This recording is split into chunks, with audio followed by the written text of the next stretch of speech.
بسم اللہ الرحمن الرحیم۔ عزیز طالبات، السلام علیکم۔ آپ نے احمد ندیم قاسمی کے 4 اشعار پڑھ لیے ہیں اور مجھے امید ہے کہ وہ بہت اچھے طریقے سے آپ کے ذہن نشین ہو چکے ہوں گے۔ آج ہم اسی غزل کا 5واں شعر پڑھتے ہیں۔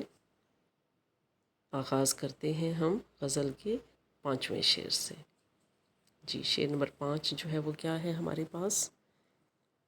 تیرا پیمان وفا راہ کی دیوار بنا، ورنہ سوچا تھا کہ جب چاہوں گا مر جاؤں گا۔ جی، احمد ندیم قاسمی کا انتہائی خوبصورت شعر۔ اس میں وہ کیا کہتے ہیں؟ پیمان وفا پہلے دیکھ لیجئے گا۔ پیمان وفا کسے کہتے ہیں؟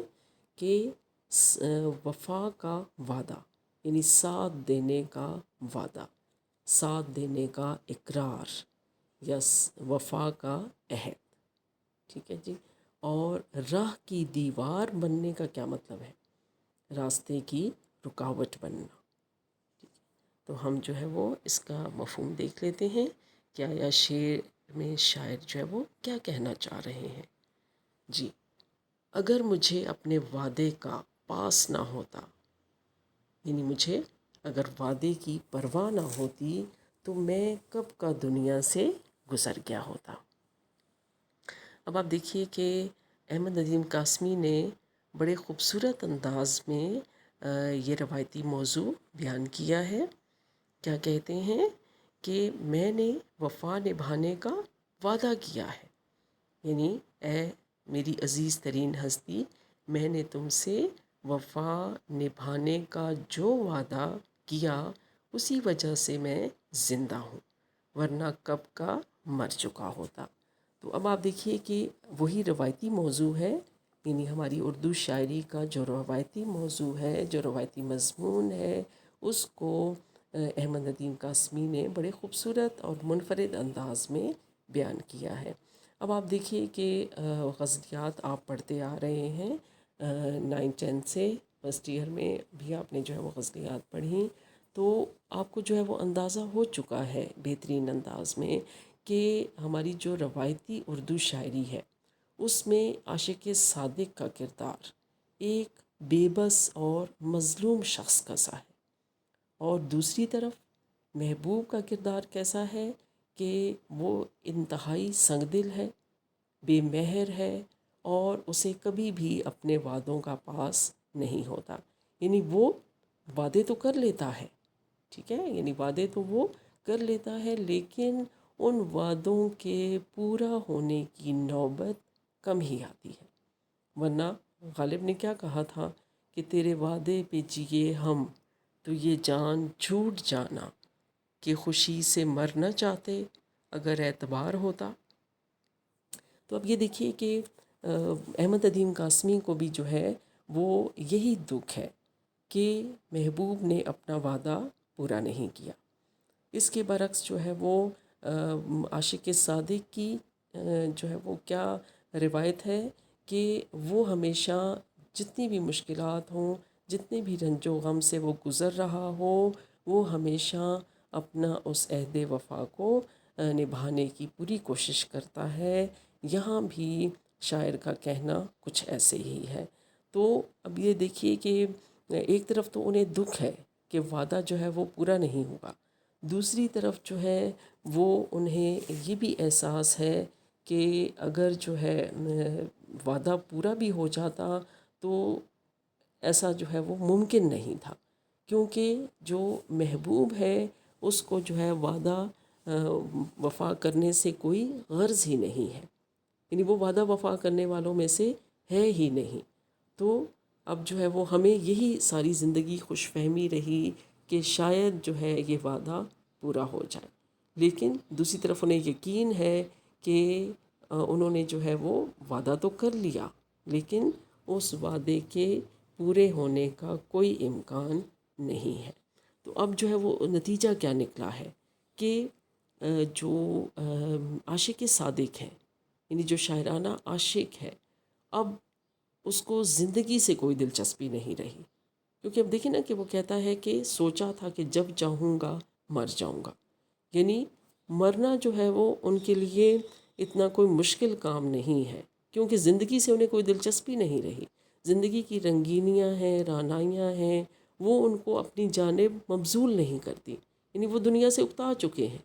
ان کا دل جو ہے وہ اس دنیا سے بالکل جو ہے وہ بے پرواہ ہو چکا ہے، اور اب جو ہے وہ جینا مرنا ان کے لیے ایک ہی ہے، یعنی جینا مرنا جو ہے وہ کوئی معنی نہیں رکھتا ان کے لیے، جس کے بارے میں جو ہے وہ میر درد کا یہ کہنا ہے کہ زندگی ہے یا کوئی طوفان ہے، ہم تو اس جینے کے ہاتھوں مر چلے۔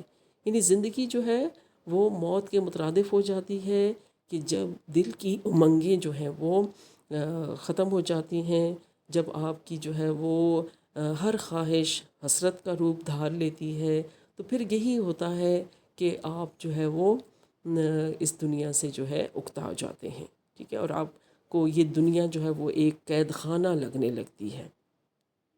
تو شاعر کا بھی یہاں کچھ ایسا ہی جو ہے وہ حال ہے کہ اب ان کے لیے جو ہے وہ زندگی موت کے مترادف ہو چکی ہے، تو اسی لیے وہ کہتے ہیں کہ مجھے صرف جو ہے وہ اس وعدے کی جو ہے وہ فکر ہے، ورنہ جو ہے وہ میرے لیے مرنا کوئی ناممکن یا مشکل کام نہیں تھا، میں کب کا جو ہے وہ اس دنیا سے گزر گیا ہوتا۔ جی نیکسٹ شعر جو ہے وہ دیکھتے ہیں، کیا کہتے ہیں شاعر۔ چارہ سازوں سے الگ ہے میرا معیار کہ میں زخم کھاؤں گا تو کچھ اور سنور جاؤں گا۔ جی یہاں پہ چارہ ساز آپ کو لفظ جو ہے وہ نظر آ رہا ہے۔ چارہ سازوں کا مطلب کیا ہے؟ علاج کرنے والے، جن کے لیے مسیحا کا لفظ بھی استعمال کیا جاتا ہے، ٹھیک ہے، یعنی علاج کرنے والے، مسیحا، اور معیار۔ معیار کس کو کہتے ہیں؟ پرکھ کو کہتے ہیں، کسوٹی کو کہتے ہیں، اور دوسرے مصرے میں کیا کہتے ہیں؟ سنور جاؤں گا۔ تو سنور جانے کا مطلب کیا ہے؟ مزید درست ہو جانا، ٹھیک ہے، مزید بہتر ہو جانا، حالات کا مزید بہتر ہونا۔ تو اب وہ یہ جو ہے وہ کیا کہتے ہیں کہ اب یہاں بھی دیکھیے گا کہ آپ کو بہت جو ہے وہ اچھا اور خوبصورت اور منفرد قسم کا انداز جو ہے وہ نظر آیا ہوگا کہ کیا کہتے ہیں شاعر کہ مسیحاؤں کو معلوم ہونا چاہیے، یعنی جو میرا علاج کرنے والے ہیں ان کو معلوم ہونا چاہیے کہ میرے علاج کا معیار مختلف ہے، کہ جو محبوب کے دیے ہوئے زخم ہیں وہ مجھے مزید تندرستی عطا کریں گے۔ اب دیکھیں کہ زخم جو ہیں وہ حالات کے بگاڑ کا جو ہے وہ سبب بنتے ہیں، آپ کی صحت جو ہے وہ مزید خراب ہوتی چلی جاتی ہے، لیکن یہاں شاعر کا کیا کہنا ہے کہ جو زخم ہے وہ چونکہ میری عزیز ترین ہستی کے دیے ہوئے ہیں، یعنی وہ جو تحفتاً مجھے ملے ہیں، یعنی میں جو ہے وہ اپنی خوش قسمتی سمجھتا ہوں کہ محبوب کی طرف سے کچھ تو عنایت ہوا، یعنی چاہے اس نے زخم ہی دیے، بے پرواہی کے زخم دیے، بے مہری کے زخم دیے، تغافل کے زخم دیے، تو یہ سب جو ہیں یہ میں نے تحفے کی طرح قبول کر لیے ہیں، تو یہ تو مجھے مزید تندرستی عطا کریں گے اور میں مزید حشاش بشاش ہو جاؤں گا۔ تو مسیحاؤں کو یہ معلوم ہونا چاہیے کہ انہیں میرا علاج کرنے کی ضرورت نہیں ہے، تو یہ جو زخم ہے وہ مجھے قبول ہے۔ جی مزید اس کی وضاحت دیکھ لیتے ہیں کہ شاعر جو ہے وہ فخریہ انداز میں کہتے ہیں کہ میرے چارہ ساز مجھ سے ہمدردی جتاتے ہوئے میرے زخموں کا علاج کرتے ہیں، ٹھیک ہے، انہیں تو ہمدردی ہے نا کہ یہ مریض ہے اور زخموں کا شکار ہے، تو وہ جو ہے وہ کیا کہتے ہیں، وہ مجھ سے ہمدردی جتاتے ہیں۔ اب جیسے دیکھیں کہ غالب کا بھی رویہ کچھ اسی قسم کا ہوتا تھا کہ غالب جو ہیں ان کے بھی دوست ان سے ہمدردی جتاتے تھے، ٹھیک ہے، اور انہیں جو ہے وہ مریض عشق بننے سے بچاتے تھے، اور چاہتے تھے کہ ان کا جو دوست ہے وہ اس مرض عشق کا شکار نہ ہو، تو اس کے بارے میں جو ہے وہ غالب بہت زیادہ جو ہے وہ پریشانی کا شکار ہو جاتے تھے، ٹھیک ہے، تو اسی لیے وہ پھر کیا کہتے تھے، یہ کہاں کی دوستی ہے کہ بنے ہیں دوست ناسے، کوئی چارہ ساز ہوتا کوئی غم گسار ہوتا. یا کسی ایک اور جگہ پہ جو ہے وہ کہتے ہیں کہ دوست غمخواری میں میری سعی فرمائیں گے کیا، زخم کے بڑھنے تلک ناخن نہ بڑھائیں گے کیا. اب یہاں دیکھیے کہ جو ہے وہ غالب کا بھی انداز کچھ اسی قسم کا تھا کہ ان کے دوست جو ہے وہ ہمدردی جتاتے تھے، ان کو جو وہ قید کا شکار کر دیتے، ٹھیک ہے، کہ وہ جو ہے وہ اپنے آپ کو بھی نقصان پہنچانے سے باز رہیں اور ایک طریقے سے اس مرض عشق کا جو ہے وہ شکار نہ ہوں. ٹھیک ہے، لیکن اب جو ہے وہ غالب تو جو ہے وہ باز آنے والے نہیں تھے. اب یہاں بھی جو ہے وہ احمد ندیم قاسمی کا جو ہے وہ کہنا یہی ہے کہ اب یہ جو زخم ملے ہیں یہ مجھے محبوب کی طرف سے ملے ہیں، تو اس لیے جو ہے وہ میرے جو مسیحا ہیں، جو مجھ سے ہمدردی جتاتے ہیں، ان کو جو ہے وہ یہ بات سمجھ لینی چاہیے کہ یہ زخم جو ہے وہ مجھے خوشی اور سکون عطا کرتے ہیں. ٹھیک ہے، اب یہ جو ہے یہ زخم میرے لیے ایک تحفے کی طرح ہیں، تو مجھے جو ہے وہ سکون ملتا ہے، مجھے خوشی ملتی ہے کہ آخر اس محبوب ترین ہستی کی طرف سے مجھے کچھ تو عطا ہوا. اب شعر میں ایک طرف تو شاعر کی بے بسی اور درد کا ذکر ہے، تو دوسری طرف وہ محبوب کے ظلم کو اپنے لیے قابل فخر گردانتا ہے. اب قابل فخر کیوں گردانتا ہے؟ ٹھیک ہے، وہ کیوں فخر کا قابل جو ہے وہ اپنے آپ کو سمجھتا ہے کہ جی محبوب جو ہے اس نے کم از کم مجھے جو ہے وہ زخمی عطا کیے. تو اس کے پس پردہ جو ہے وہ آپ یہ بھی کہہ سکتے ہیں کہ جب انسان جو ہے وہ پے در پے رنج و غم کا شکار ہوتا ہے تو پھر رنج و غم اس کے لیے کوئی معنی نہیں رکھتے، پھر وہ اس چیز کا عادی ہو جاتا ہے. جیسے رنج سے خوگر ہوا انسان تو مٹ جاتا ہے رنج، مشکلیں اتنی پڑی مجھ پہ کہ آساں ہو گئی، تو وہ والی کیفیت ہو جاتی ہے. اب دیکھیں کہ دوسری طرف یہ وفا کی انتہا ہے کہ محبوب کی بیگانگی اور اس کی بے وفائی عاشق صادق کے لیے کسی قیمتی سرمائے سے کم نہیں ہے. یعنی وہ اس کو ایک قیمتی دولت تصور کرتے ہیں، جو اس نے زخم دیے ہیں وہ بھی جو ہے وہ اس کے لیے ایک کسی قیمتی چیز سے، کسی اثاثے سے کم نہیں ہے.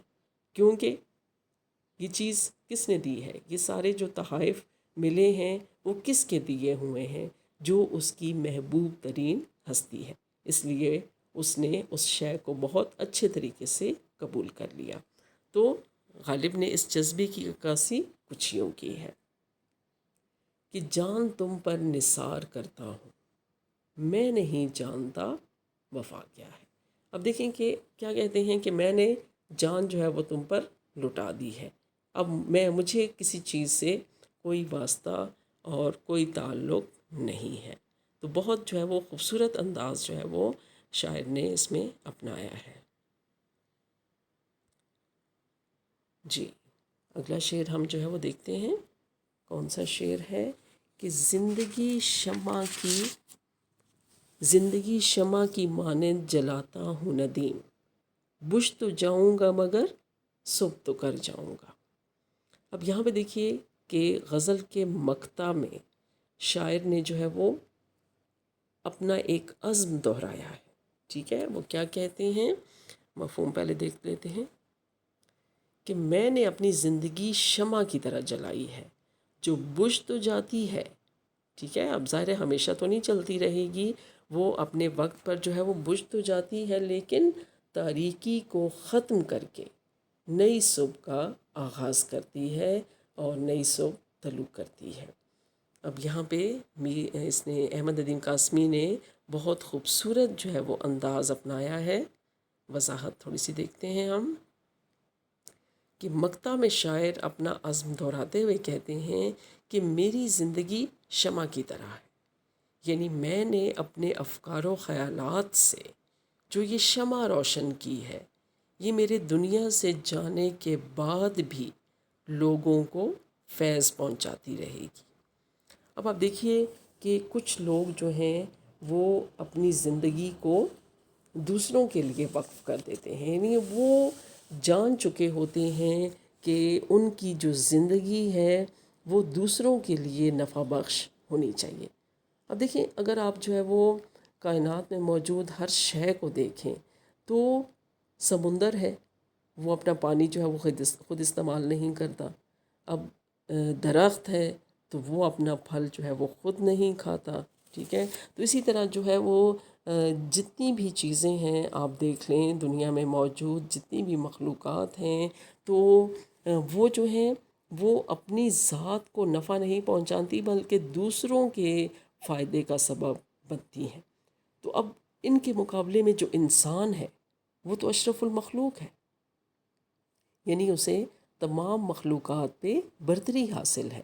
تو اس کو تو جو ہے وہ زیادہ اس میں یہ جذبہ ہونا چاہیے کہ وہ دوسروں کے لیے فائدہ مند ثابت ہو.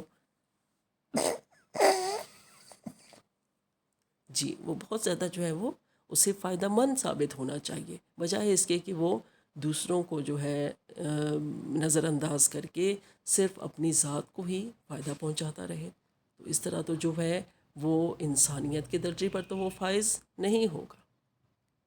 اب دیکھیں کہ جو لوگ یہ چیز سمجھ جاتے ہیں وہ اپنی زندگی کو دوسروں کے لیے کارگر بنا لیتے ہیں، اور اگر ایسا نہیں ہوتا تو وہ انسانیت کے درجے پر فائز نہیں ہوتے. تو اب دیکھیے کہ جو شاعر ہیں انہوں نے اب دیکھیں کہ شاعر جو ہیں وہ بھی ترقی پسند تحریک سے وابستہ تھے. انہوں نے عوام اور غریب طبقے کے لیے آواز بلند کی. ان کی تحریروں میں ناانصافی اور غربت و افلاس کے خلاف بغاوت کا عنصر ملتا ہے، اور اپنے معاشرے کی عکاسی بھی انہوں نے خوبصورت اور مؤثر انداز میں کی. اور اب دیکھیں کہ جو ان کی تحریریں ہیں، اب آپ کو اندازہ ہونا چاہیے کہ احمد ندیم قاسمی جو ہے وہ شاعر بھی تھے اور اس کے ساتھ ساتھ جو ہے وہ ایک بہترین افسانہ نگار بھی تھے. تو اگر آپ ان کے افسانے پڑھیں تو آپ کو جو ہے وہ اندازہ ہوتا ہے کہ واقعی ان کے دل میں دوسروں کے لیے دکھ درد موجود تھا. تو اب دیکھیں کہ ان کی شاعری دیکھ لیں، ان کے افسانے دیکھ لیں، تو اپنے جو ہے وہ معاشرے کی عکاسی جو ہے وہ اس طرح سے کرتے ہیں کہ وہ جو ہے وہ غربت کے خلاف، ناانصافی کے خلاف جو ہے وہ بولتے ہیں، آواز اٹھاتے ہیں. تو اس لیے وہ یہ کہتے ہیں کہ میں نے اپنے خیالات و نظریات کی صورت میں ایک ایسی شمع روشن کی ہے کہ جو ہمیشہ روشن رہے گی اور آنے والی نسلوں کو راستہ دکھاتی رہے گی. تو شاعر کو جو ہے وہ بخوبی احساس تھا اس چیز کا، اسی لیے شعر میں وہ یہ انداز اپناتے ہیں کہ میری زندگی جو ہے وہ شمع کی طرح ہے کہ میں نے ایک شمع روشن کی اپنی زندگی میں. اب یہ شمع جو ہے وہ اپنے وقت پہ بجھ تو جائے گی، لیکن یہ جو میرے افکار و خیالات ہیں یہ دوسروں کو فیض پہنچاتے رہیں گے اور میرے لیے جو ہے وہ ایک طریقے سے خوشی کا باعث بنتے رہیں گے. جی طالبات، اس میں جو ہے وہ تشبیہ کا استعمال کیا گیا ہے کہ شاعر نے اپنی زندگی کو شمع سے تعبیر کیا ہے. اب آپ کو جو ہے وہ اشعار کی جو ہے وہ سمجھ تو آ گئی ہوگی مجھے امید ہے. اب ہم جو ہے وہ اشعار کی تشریح کا سلسلہ ختم کرتے ہیں اور تفویض کار کی طرف چلتے ہیں. جی، اگر آپ جو ہے وہ اپنی مشق میں دیکھیں، درسی کتاب کی مشق میں، تو آپ کو تجنیس محرف کی تعریف نظر آئے گی کہ تجنیس محرف جو ہے وہ کیا ہے. وہ الفاظ جو تحریر میں بالکل یکساں ہوں لیکن اعراب اور معنی کے لحاظ سے مختلف ہوں. ٹھیک ہے، ذرا دیکھیے گا کہ وہ الفاظ جو لکھنے میں تو ایک جیسے نظر آئیں لیکن ان کے اعراب اور معنی جو ہے وہ مختلف ہوں. جیسے آپ کو جو ہے وہ اس کی مثال مل جائے گی اسی جو ہے وہ شعر میں کہ جو ہے وہ اگر آپ جو ہے وہ غزل پہ نظر ڈالیں تو آپ کو جو ہے وہ یہ شعر نظر آئے گا، شعر نمبر 2 غزل کا، کہ تیرا در چھوڑ کے میں اور کدھر جاؤں گا، گھر میں گھر جاؤں گا صحرا میں بکھر جاؤں گا۔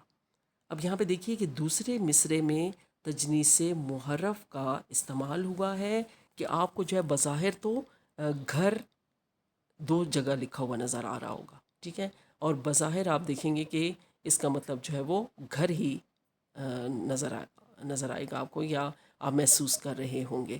لیکن اب یہاں پہ گھر یعنی جو پہلا لفظ ہے وہ ہے گھر، لیکن جو دوسرا لفظ استعمال ہوا ہے اسی مصرعے میں وہ ہے گھر۔ اعراب کا فرق ہو گیا نا کہ گھر یعنی پہلے لفظ میں ضرب جو ہے زبر کا استعمال ہوا، اور جو دوسرا لفظ ہے اس میں زیر کا استعمال ہوا، تو زیر کا استعمال ہوا تو گھر بن گیا۔ اب یہاں پہ گھر جو ہے وہ اپنے جو ہے وہ ٹھکانے کے بارے میں جو ہے وہ ان کے معنوں میں استعمال ہوا، ٹھیک ہے، کہ اپنا ٹھکانہ، اپنا مکان، اپنی رہائش گاہ۔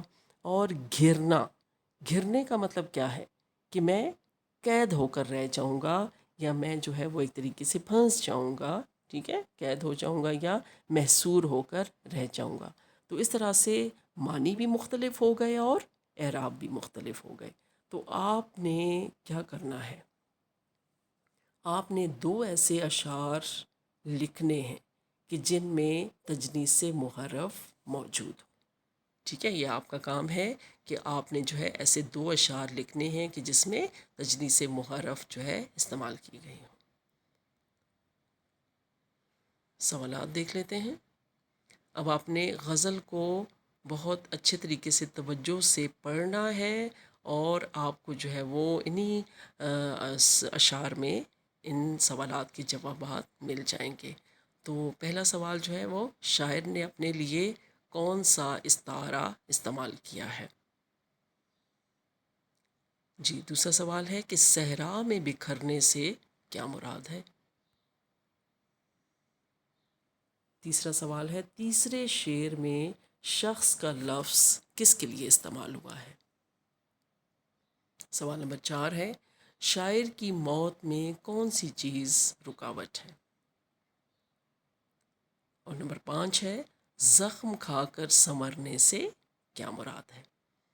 اب آپ نے جو ہے وہ غزل کی تشریح بھی غور سے سننی ہے، اور اس کے ساتھ ساتھ جو آپ کو یہ کام دیا گیا ہے اس کو بھی آپ نے توجہ سے مکمل کرنا ہے، ٹھیک ہے، بہت شکریہ۔